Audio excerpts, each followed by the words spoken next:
This video is just intended to help you learn how to use this applet that's embedded within Canvas. So as you notice, you have a normal curve here. You have the standard normal curve, and it's actually two overlapped on top of each other. So in this example, you're going to be asked to change either the mean or standard deviation. I'm going to just change this to 0.3 here, my standard deviation. And as you can see, this red dotted curve is the standard normal curve, and this green curve is a normal curve with a mean of 0 and a standard deviation of 0.3.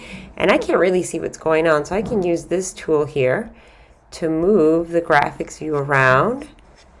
I can also say just scroll out and then click to move around, and this really gives me a good idea of what happens when I changed my standard deviation to be 0.3.